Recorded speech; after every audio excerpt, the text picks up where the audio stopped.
Kita akan membaca dalam Wahyu pasal 2. Kita akan mempelajari satu pelajaran penting ya. Hari ini kita akan belajar di manakah tempat tinggal iblis. Jadi kita akan belajar ada beberapa tahap perjalanan daripada iblis itu, mulai dari surga sampai perjalanan bertahap, dan ada 4 tahap ya. Nanti kita akan pelajari. Nah, kita akan baca dengan jelas dalam Wahyu pasal yang kedua, ayat yang ke-13 ya. Wahyu pasal 2 ayat yang ke-13, demikian bunyi firman Tuhan ya. Inilah firman Dia yang memakai pedang yang tajam bermata dua.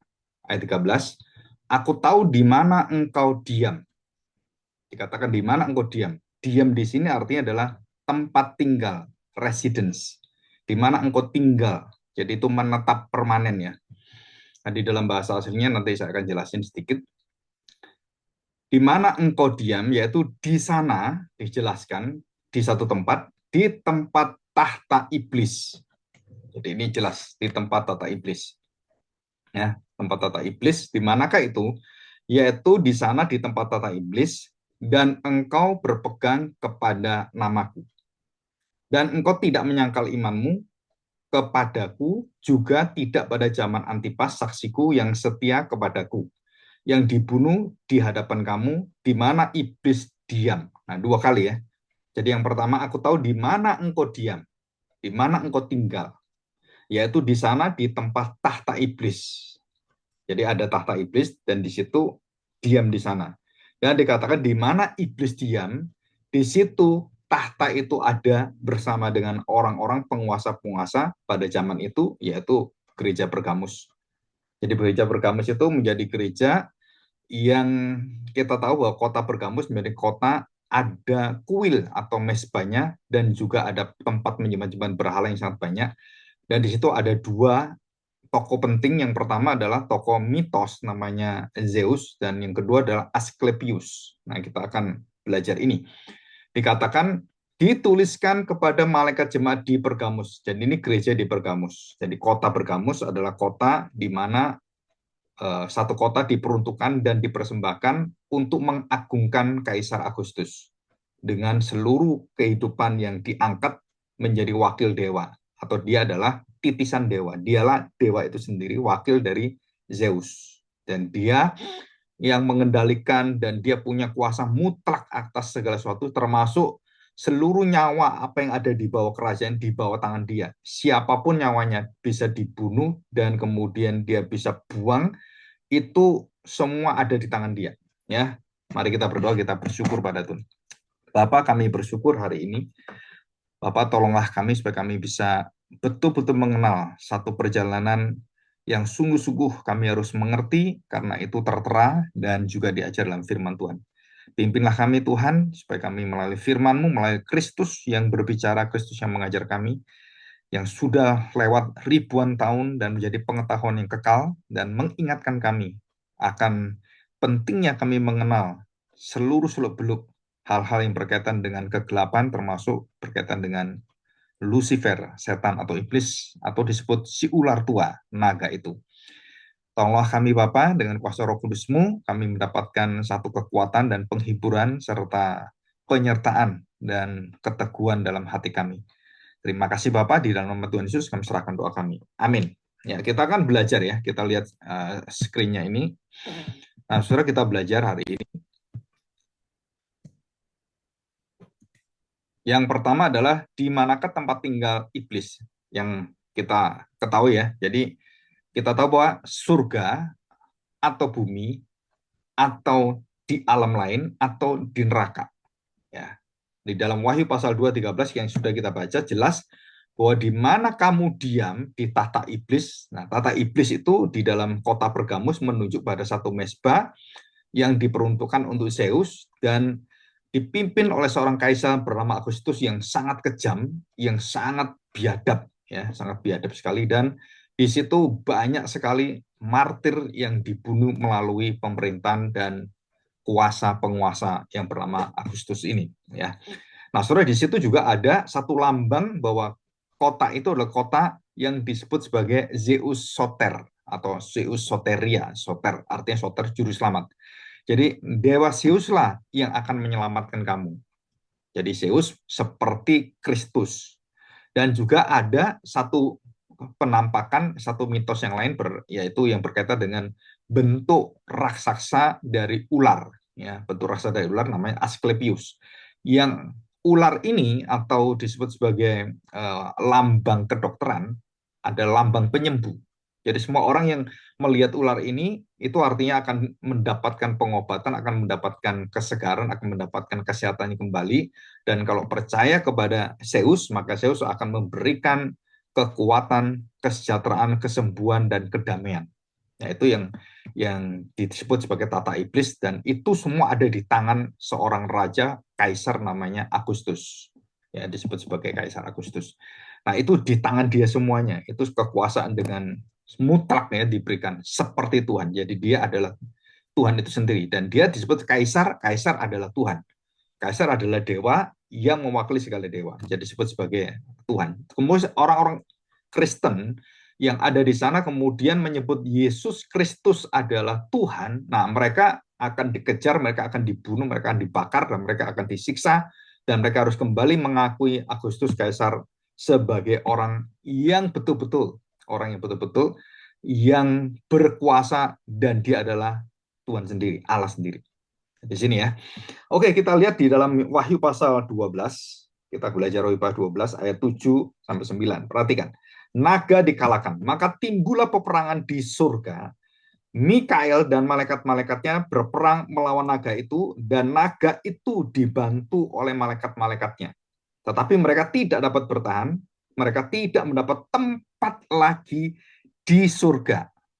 Ini perjalanan ya. Jadi iblis ini pertama-tama tinggal di mana? Pertama-tama tinggal di surga bersama dengan Allah, dan kemudian dia memberontak, terus Allah memakai Michael sebagai wakil Allah, Mikael atau Mikaya atau Mikah, kitab Mikah itu sama dengan Mikael, sama dengan artinya kekuatannya itu menyerupai Allah. Jadi Mikael itu adalah utusan Allah yang mempunyai kekuatan seperti Allah. Ya, seperti Allah. Jadi dia punya kuasa yang bisa mengalahkan Lucifer. Kenapa? Karena diberi kuasa oleh Tuhan yang bisa mengalahkan Lucifer. Dan Lucifer itu pemimpin sang fajar yang wah itu kekuatannya luar biasa. Nggak ada yang bisa mengalahkan sebenarnya. Tapi Tuhan kemudian memberikan Michael kuasa itu yang bisa mengalahkan yaitu Lucifer, ya, si naga itu, iblis itu. Dan apa yang terjadi? Naga itu dibantu oleh malaikat-malaikatnya, kemudian mereka berperang dengan Mikael, nggak bisa menang. Jadi Mikael dikatakan, maka timbullah peperangan di surga, Mikael dan malaikat-malaikatnya, si naga, Lucifer dengan malaikatnya. Jadi sama ini perang ya. Jadi terjadi perang, dan hanya dalam waktu yang sekejap, mereka kemudian para pendukung dari Lucifer, iblis ini, tidak bisa bertahan dan kemudian dihempaskan, dilemparkan kemana? Yaitu keluar dari surga, tidak mendapat tempat lagi di surga. Dan naga besar itu si ular tua yang disebut iblis atau setan. Jadi 4 ya, naga besar, si ular tua, iblis atau setan. Jadi ini sama satu pribadi, yaitu yang disebut sebagai Lucifer itu. Naga tua, setan, naga besar, atau iblis yang menyesatkan seluruh dunia, Dan dikatakan menyesatkan seluruh dunia, yang lebih jelas lagi, yang lebih kuat dikatakan di sini, ya menyesatkan seluruh dunia, dilemparkan ke bawah, ya dilemparkan ke bumi bersama-sama dengan malaikat-malaikatnya. Jadi bukan hanya Lucifer yang dilemparkan ke bumi, dia seluruh pengikutnya dilemparkan semua, ya, dengan kekuatan malaikat Mikael. Dan barulah terjadi satu kemenangan besar, pujian, dan surga kembali mendapatkan kebersihan, kekudusan yang tidak ada boleh, yaitu dosa yang bertahta di sana, dan dilemparkanlah semua itu. Nah, sore ini perjalanan ya, kita belajar. Nah, kita lihat di dalam 1 Yohanes pasal 5 ya. 1 Yohanes pasal 5, kita lihat 1 Yohanes pasal 5 ayat 19. Nah, perhatikan saudara, ini saya bacakan satu persatu. Kenapa? Karena kita belajar secara urut ya. 1 Yohanes pasal 5 ayat 19. Kita tahu bahwa kita berasal dari Allah dan seluruh dunia berada di bawah kuasa si jahat. Seluruh dunia. Jadi dunia yang nampak kita sekarang atau yang ada di tempat dunia roh itu.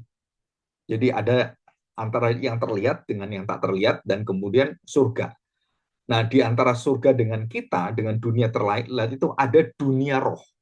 Surga itu kudus. Nah, dunia roh yang tidak kudus ini, yang jatuh dalam dosa, itu ada dunia sendiri. Dan bersama-sama dengan kita lihat, nah ini kita nggak tahu, saudara. Tetapi di dalam Alkitab itu dibedakan dunia fisik dengan dunia, tanda petik, dunia roh. Nah, di dalam bahasa pengetahuan, metafisik. Ya, sebenarnya kurang tepat ya. Metafisik itu sesuatu yang tidak nampak. Tapi ini dunia roh. Jadi dunia roh itu spiritual, bukan hanya meta, tetapi spiritual uh, life ya, spiritual life. Jadi kehidupan spiritual dikatakan roh-roh penguasa, pemerintah-pemerintah yang ada di angkasa. Ya, ini bukan surga, tapi ada di angkasa, ini adalah kegelapan.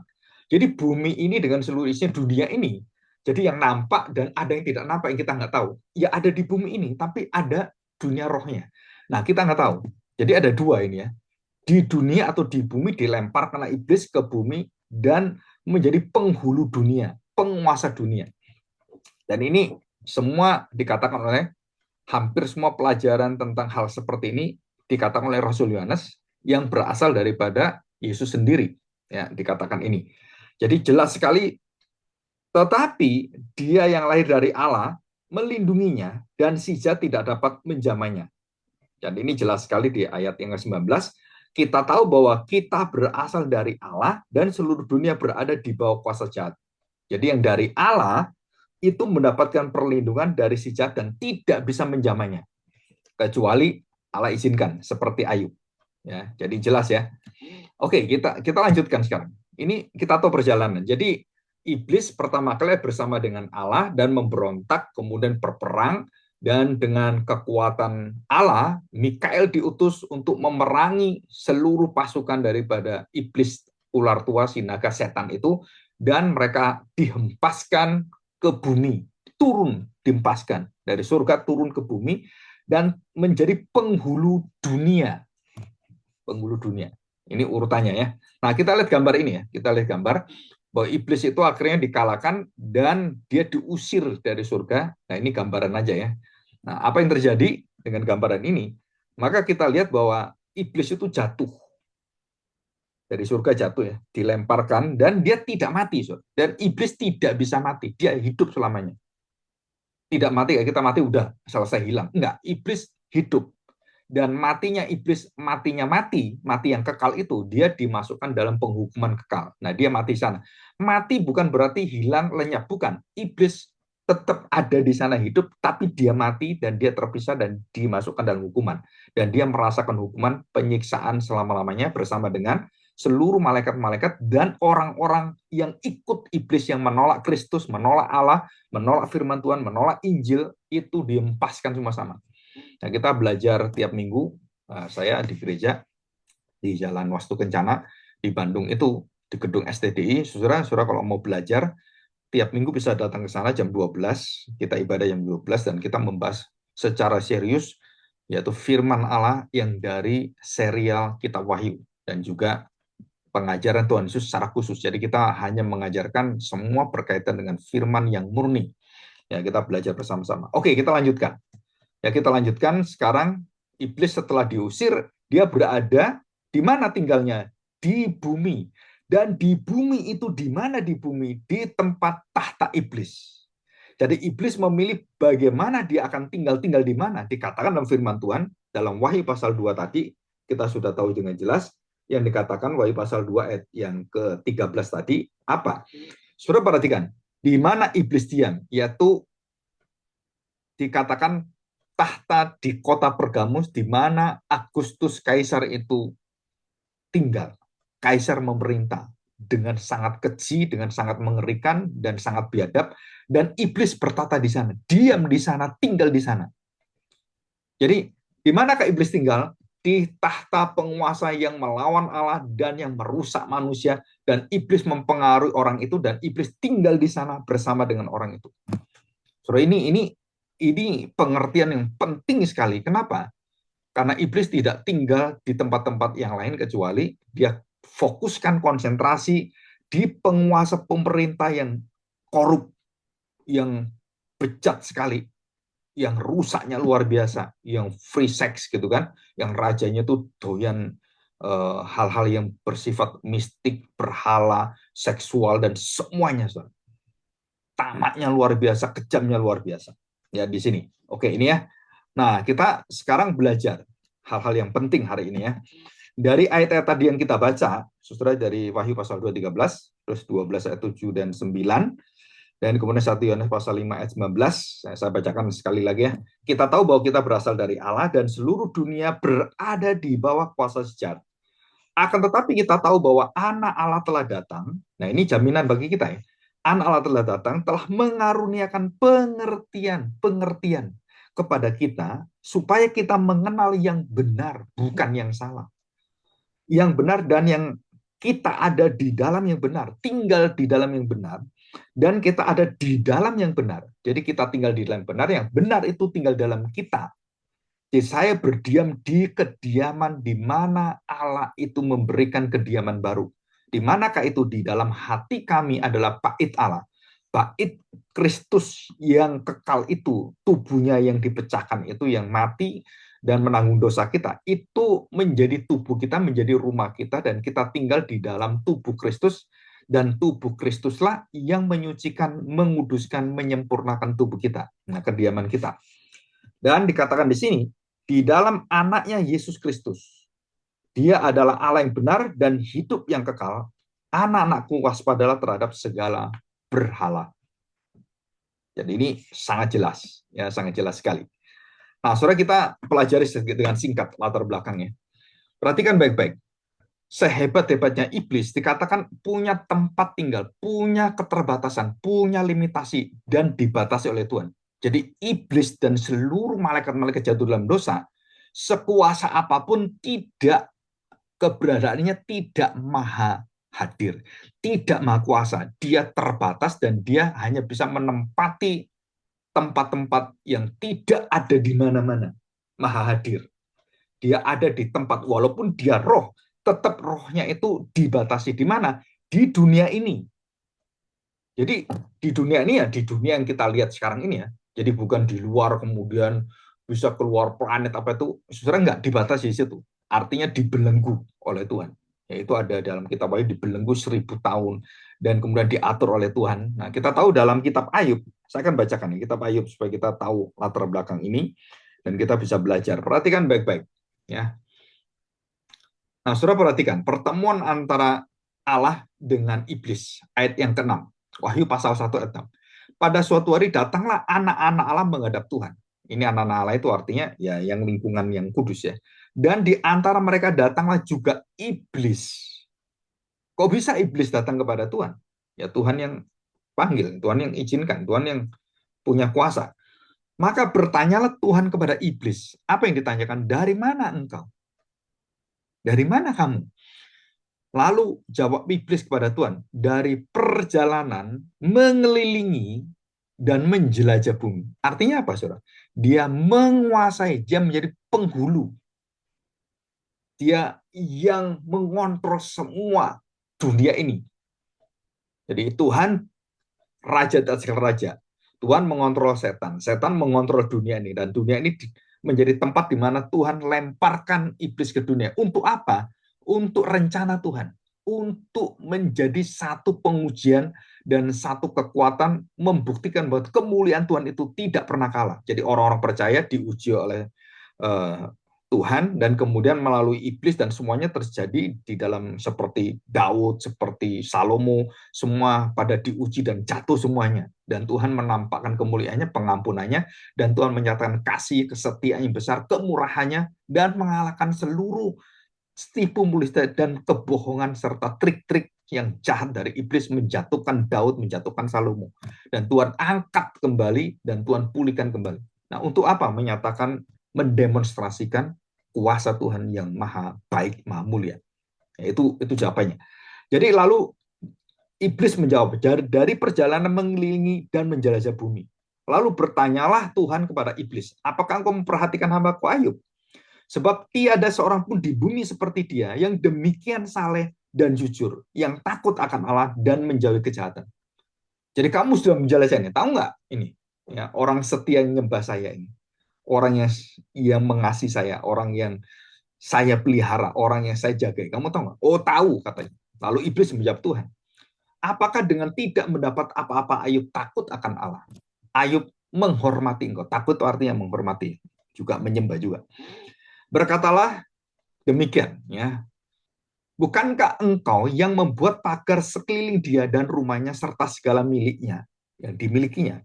Apa yang dikerjakannya telah kau berkati dan apa yang dimilikinya makin bertambah dari negeri itu. Ya, di negeri itu kamu bertambah-tambah terus kekayaan dan dia semakin kaya, ya kamu lindungi, kamu pagari. Tetapi ulurkanlah tanganmu dan jamalah segala yang dipunyainya, ia pasti mengutuki engkau di hadapan. Dia pasti akan mengutuk engkau di hadapan. Coba cabut semuanya. Nah, kita menjadi orang Kristen bukan orang Kristen yang ikut perkataan iblis. Ya, jadi kalau Tuhan nggak berkati kita, terus kita ngutuki Tuhan. Nah, itu tujuan iblis gitu.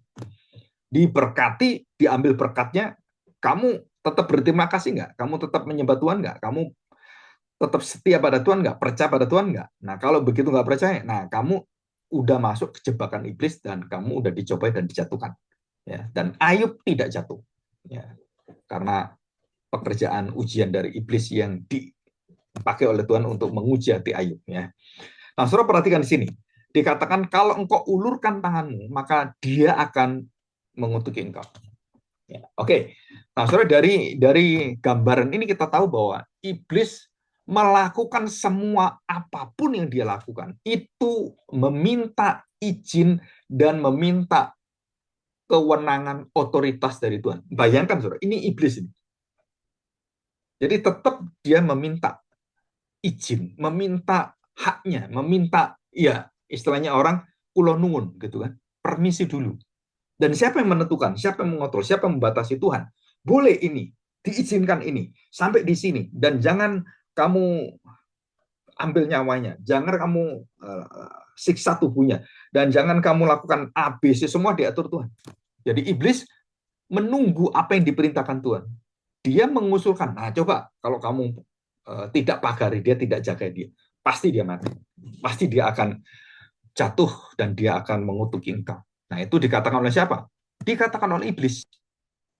Jadi kita tahu sekarang, coba kita kita lebih ini ya, kayak orang itu dikatakan kita lebih betul-betul merasakan bagaimana Tuhan itu melokalisir bukan hanya keberadaan iblis, bukan hanya geraknya iblis, tapi termasuk di dalamnya adalah kuasa iblis. Kuasa iblis juga dibatasi Tuhan. Jadi Tuhan lebih kuasa dari iblis, ya jauh. Dan iblis melakukan apapun di bawah kontrol kuasa kendali Tuhan dan tidak bisa dia sembarangan. Ya, jadi kita tahu betul ini. Nah, kita lihat sekarang ini. Ya, kita lihat ya. Coba kita lihat Efesus pasal 2. Efesus pasal 2 ayat yang kedua. Ya, saya akan bacakan ini. Rasul Paulus dan Rasul Yohanes. Dua orang ini, sebenarnya ada tiga ya, Rasul Petrus. Nah, dua orang inilah yang pernah melihat dan diangkat Tuhan, melihat surga dan kejadian-kejadian yang tidak bisa dikatakan. Rasul Yohanes dan Rasul Paulus. Jadi Yohanes disuruh menuliskan apa yang terjadi, Paulus dia tidak bisa mengungkapkan dan tidak mungkin dituliskan. Apa yang pernah dia alami diangkat oleh Tuhan itu. Saudara, itu sesuatu yang sangat istimewa dan hanya rasul yang melakukan ini. Dan tidak ada seorang pendeta yang boleh mengatakan saya pernah ke neraka, saya pernah ke surga. Saudara bayangkan, yang bisa ke neraka satu-satunya itu adalah Yesus, dan dia bisa kembali dengan selamat. Dan tidak ada satu orang pun yang pernah ke neraka terus bisa balik ke dunia.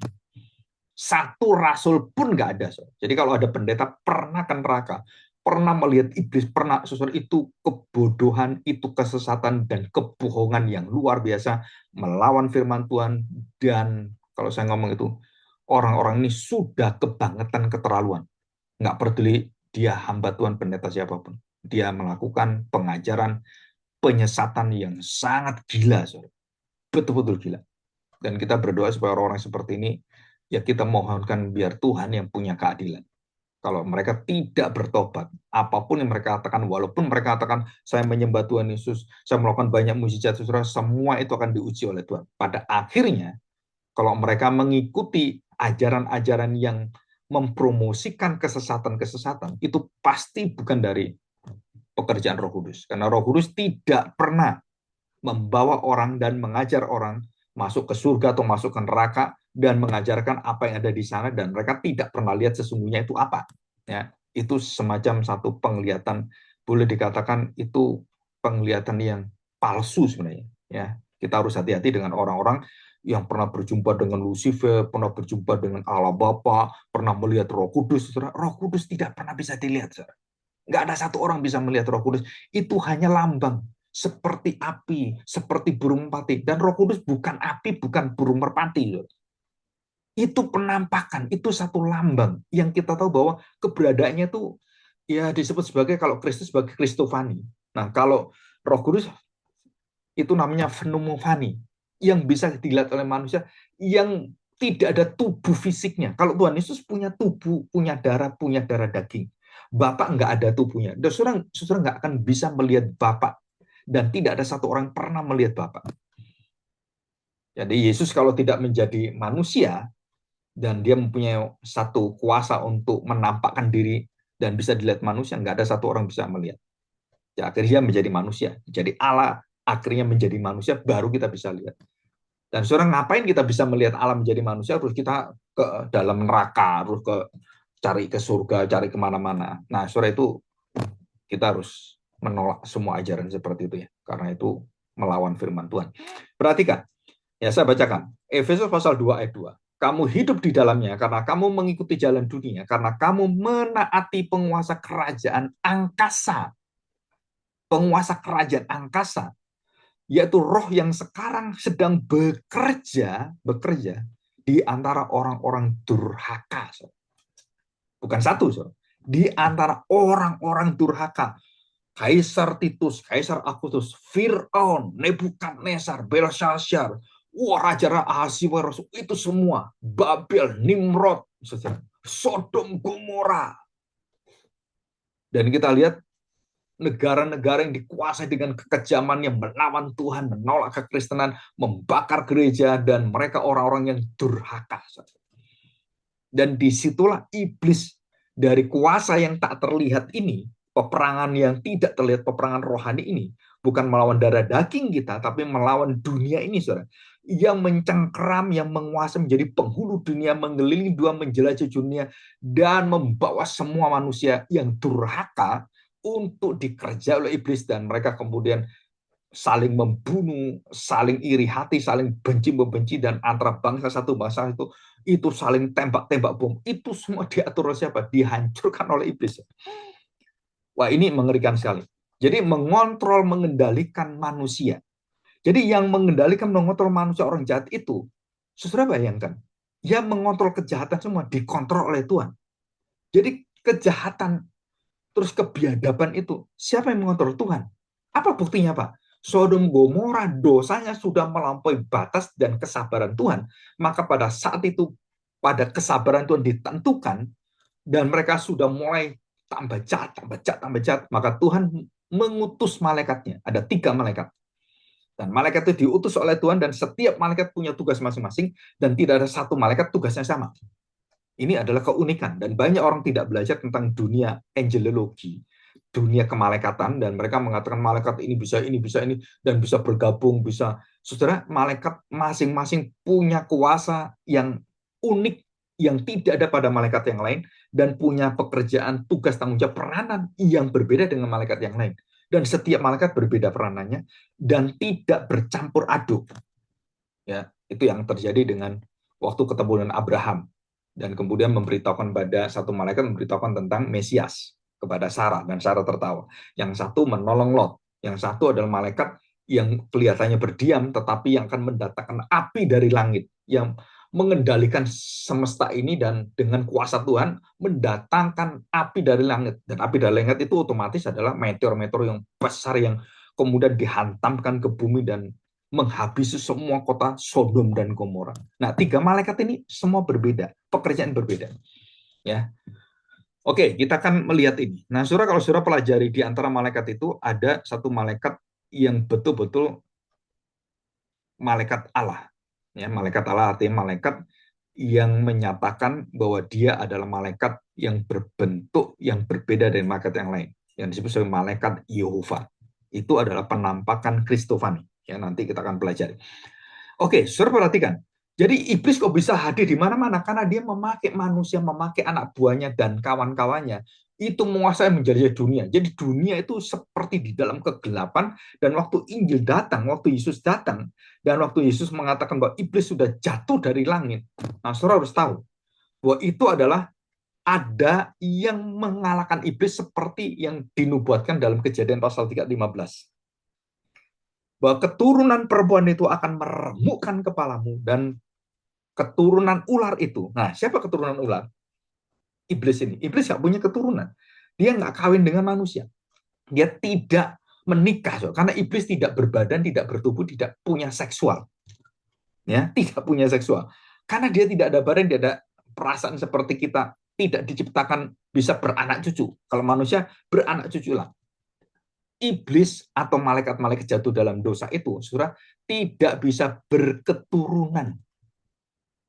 Tapi kok disebut ada keturunan perempuan ini, keturunan dari ular itu, yaitu dia memakai manusia-manusia ini, saudara.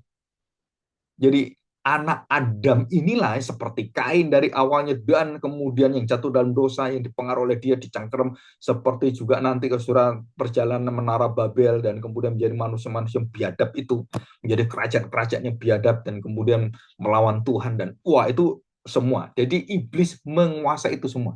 Tetapi kerajaan kegelapan dan kerajaan terang itu berjalan terus sampai akhirnya akan ditentukan Tuhan berada di mana iblis itu jatuh, di dalam Kristus waktu dia mati di kayu salib dan iblis jatuh di sana. Ya, jadi ini jelas sekali. Ya, oke.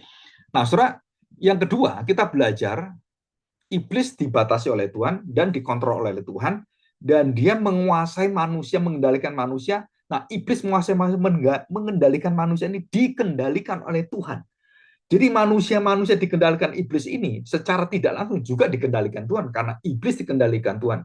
Iblis mengendalikan manusia-manusia durhaka, mengendalikan malaikat-malaikat yang jatuh dalam dosa, anak buah dia, dan membawai semua manusia penguasa-penguasa orang-orang biadab, yaitu kaisar, raja, perdana menteri yang biadab-biadab itu, saudara, ini dikontrol oleh Tuhan. Jadi iblis mengendalikan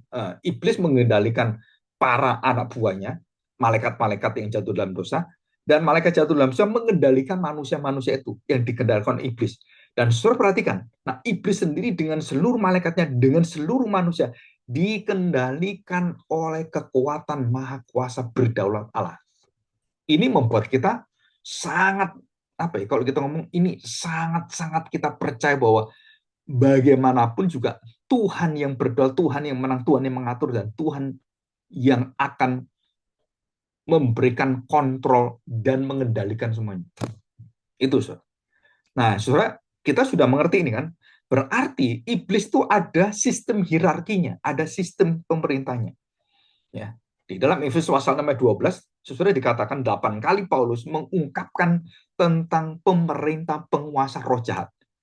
Roh-roh di angkasa, penguasa-penguasa, pemerintah-pemerintah, raja-raja. Dan saudara itu ada 8 kali Paulus mencatat dan juga menuliskan tentang bagaimana pentingnya kita memahami penguasa dari roh jahat ini. Ya, itu jelas sekali di sana ada. Ya, oke.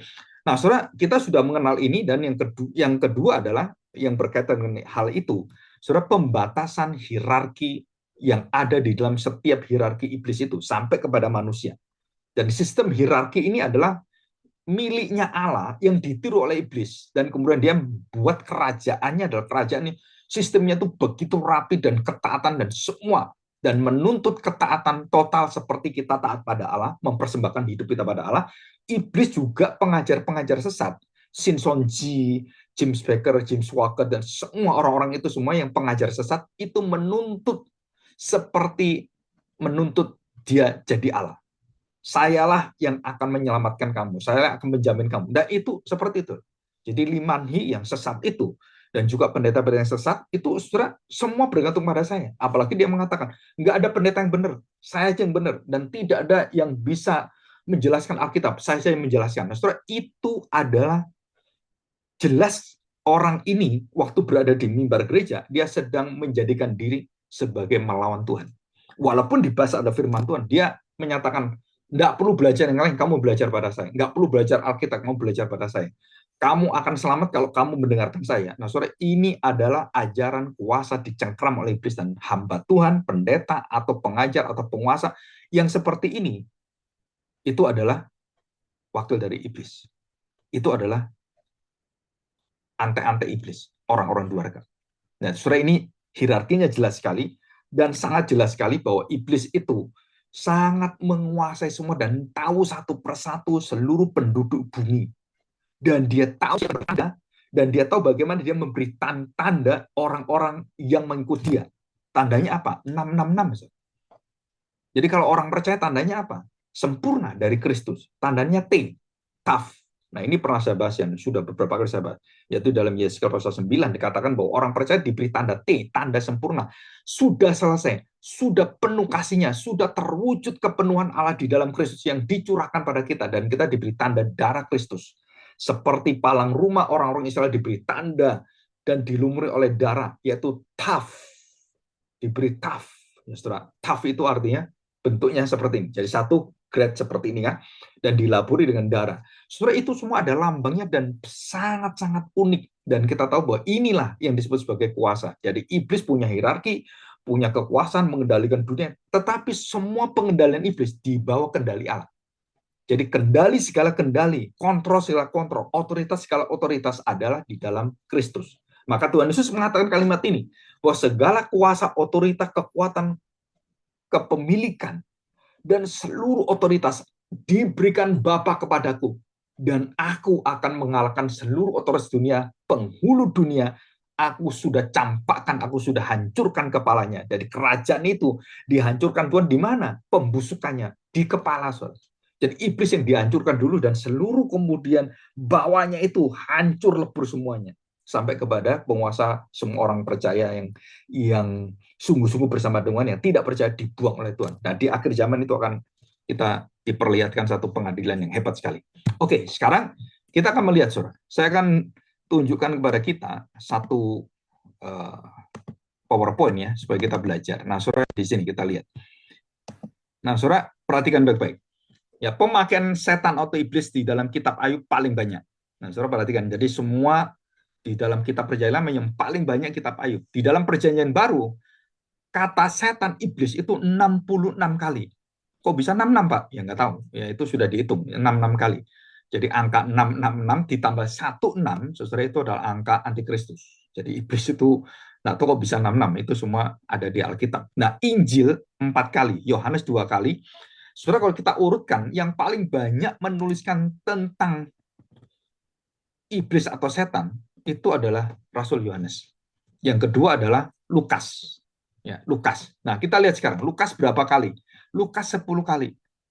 Yohanes termasuk dalam kitab Wahyu, suratan Yohanes, saudara, itu lebih dari 10 kali.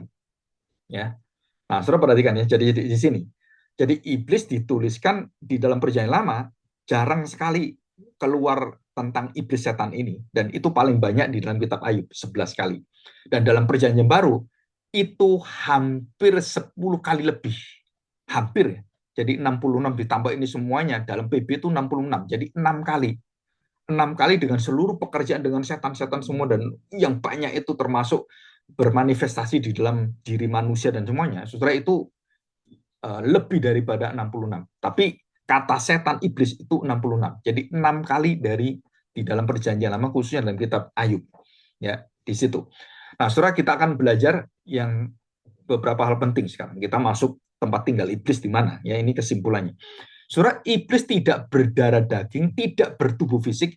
Jadi jangan bayangkan iblis punya rumah seperti kita.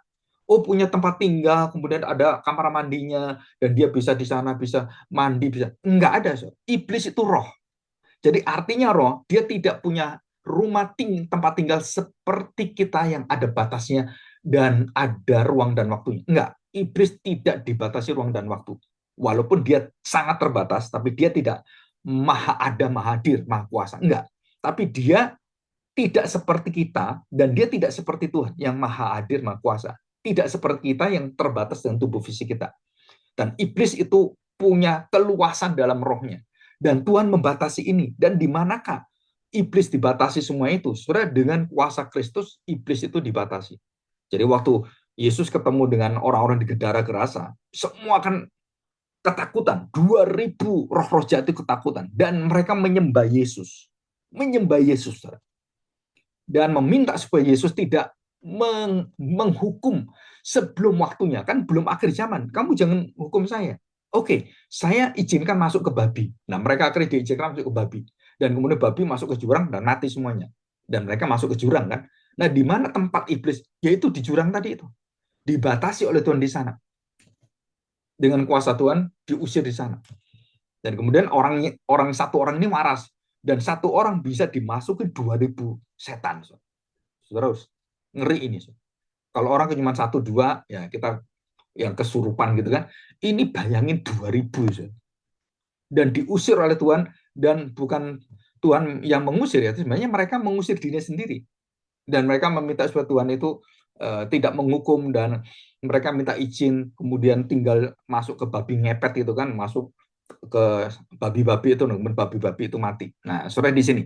Jadi iblis tidak punya badan tubuh seperti kita, jadi tidak punya tempat tinggal seperti yang kita bayangkan. Ya, tapi dia terbatas. Ya. Nah, siapa yang bisa membatasi? Tuhan. Dan di manakah iblis tinggal? Di dunia ini. Dan dia keliling di dunia ini, dan dia punya tempat tinggal di tahta penguasa-penguasa orang-orang jahat.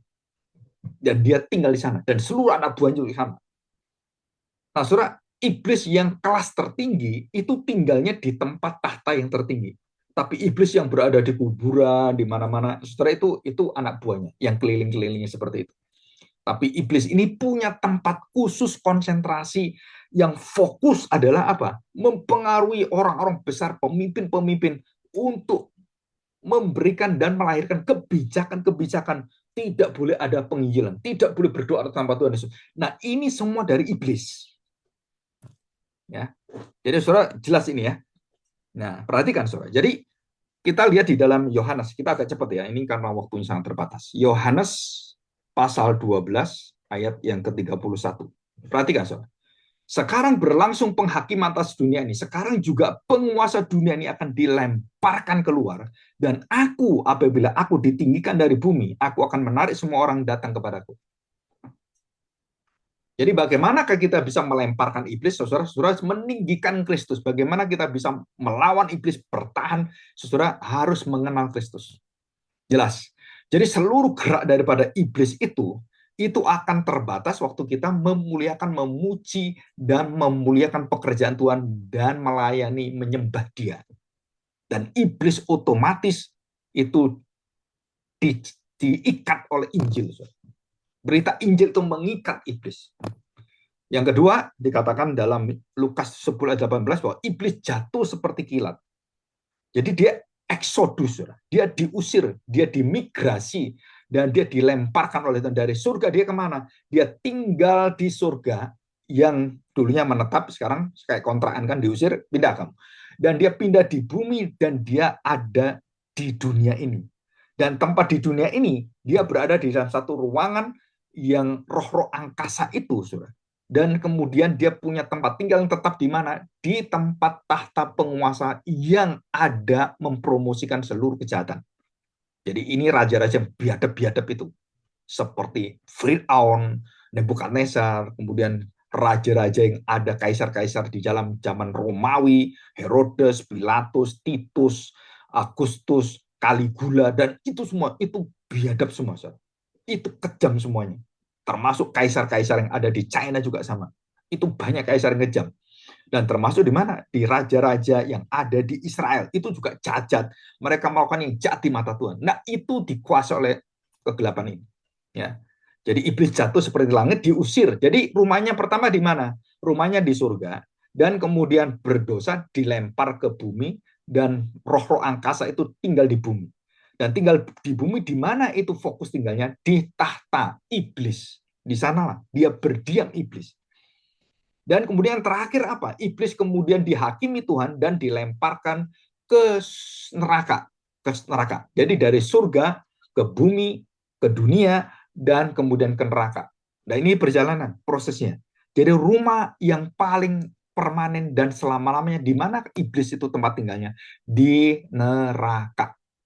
Jadi selalu ditanya, di manakah iblis tinggal? Iblis tinggal di neraka selama-lamanya. Loh kan dulu tinggal di surga. Iya, dia berdosa diusir. Dan kemudian dia melawan Tuhan dan masih memberontak di dunia ini, mempengaruhi manusia dan penguasa-penguasa menjadi cangkraman dia. Nah, surah kemudian dilemparkan Tuhan dan terakhir dia berdiam dan dia diam di neraka selama-lamanya. Nah, jadi jelas ini ya.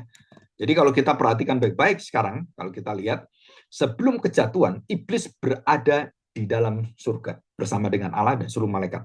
Setelah kejatuhan, iblis dilemparkan, diusir dari surga, kemudian masuk ke dunia.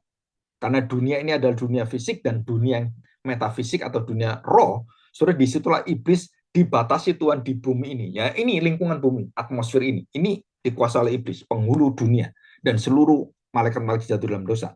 Dan disitulah iblis bertahta lebih fokus lagi kemana? Ke tempat-tempat pemerintahan-pemerintahan, kebijakan-kebijakan yang melawan Tuhan, yang begitu kejam seperti Isabel, seperti Raja Ahab dan semuanya, dan termasuk raja-raja yang di luar Israel. Dan terakhir, di dalam masa terakhir pembuangan dan penghakiman, iblis akhirnya menetap dan diusir oleh Tuhan, ditetapkan masuk ke dalam lubang neraka dan dibakar di sana selama-lamanya. Jadi, saudara, kita jelas ya. Jadi iblis sekarang tinggal di mana?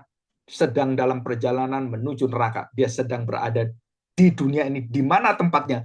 Di tahta raja-raja, penguasa-penguasa, dan presiden-presiden yang begitu korup, yang ingin berkuasa terus. Nah, itu iblis cengkram dia. Ya. Jadi perbedaan tempat iblis kita harus tahu ini. Dari dunia roh yang kudus, surga kudus, dan tidak boleh ada iblis yang berdosa dan dia dibuang oleh Tuhan. Dan dunia roh itu ada semacam perlindungan dari Tuhan. Dan kemudian iblis dilempar ke dunia. Dunia ini ada dua macam, dunia angkasa, roh-roh angkasa, dan dunia yang ada secara fisik, dan dia menempati raja-raja yang bengis, yang kejam, yang keji. Nah, itu di sana. Dan memerintah di bumi, menguasai di bumi. Itu kerajaan Assyria, Babilonia, Persia, Media, terus kerajaan Babilonia itu Mesir, kerajaan Yunani, Romawi, kerajaan seperti Hitler, seperti Kaisar Hirohito orang Jepang, dan banyak seperti Stalin Rusia atau seperti Putin. Nah, saudara, kalau saudara akan lihat semua nanti, kalau mereka udah kelebihan batas, itu di situ.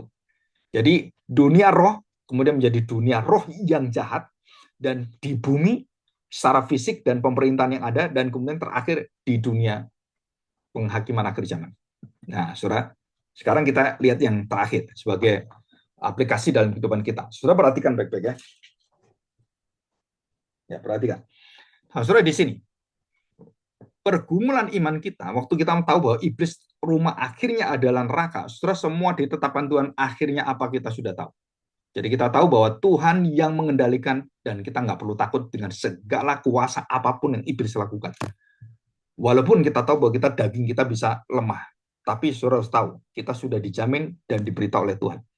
Jadi iblis dibatasi oleh Tuhan, limited by the power of God, the holy power of God ya.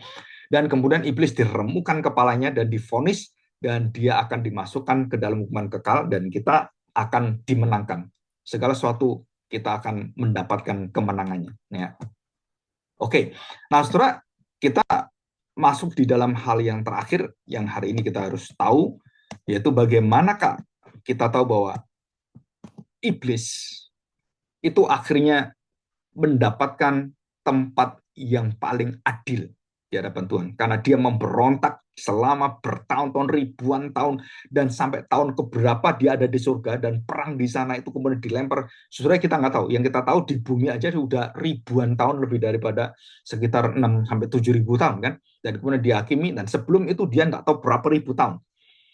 Nah, saudara, di sini kita melihat bahwa disadarkan tentang satu hal penting, bahwa peperangan kita bukan melawan daging tubuh dan melawan manusia. Kita sedang melawan dunia yang tidak kelihatan. Saudara, kita harus betul-betul bergumul dengan hati bersama dengan Tuhan.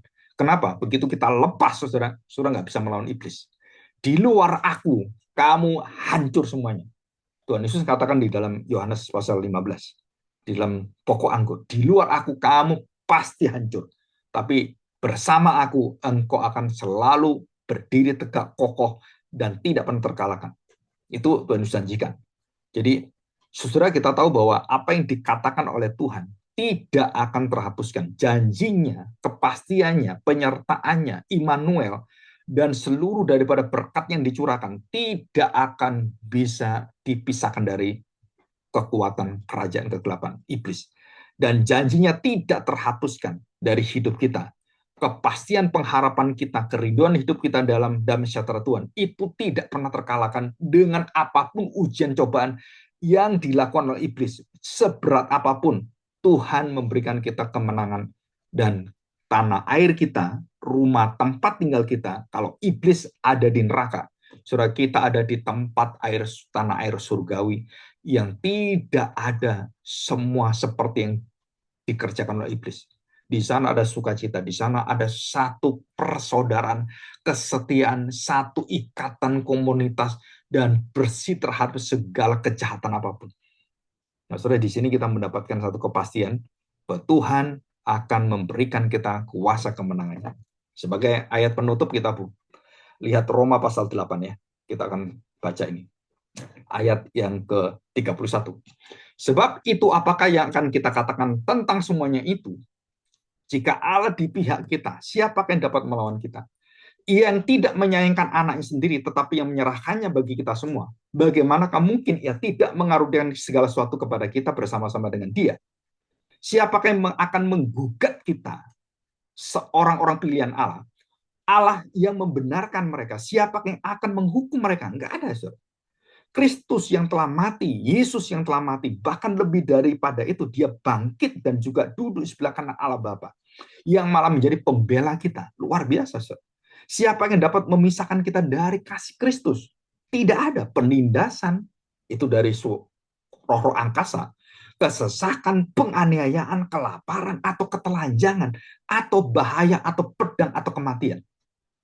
Ayat yang ke-37. Tetapi dalam semuanya itu kita lebih daripada orang yang menang, dan oleh Dia yang telah mengasihi kita. Sebab aku yakin bahwa baik maut, matinya kita, tubuh kita, ataupun hidup kita, sengsara kita, semua yang kita hadapi, baik malaikat-malaikat maupun pemerintah-pemerintah, baik yang ada sekarang maupun yang akan datang, yang terlihat atau yang tidak terlihat, kuasa-kuasa, baik yang di atas maupun di bawah, ataupun sesuatu makhluk lain, yang tidak akan dapat memisahkan kita dari kasih Allah yang ada dalam Kristus Yesus Tuhan kita.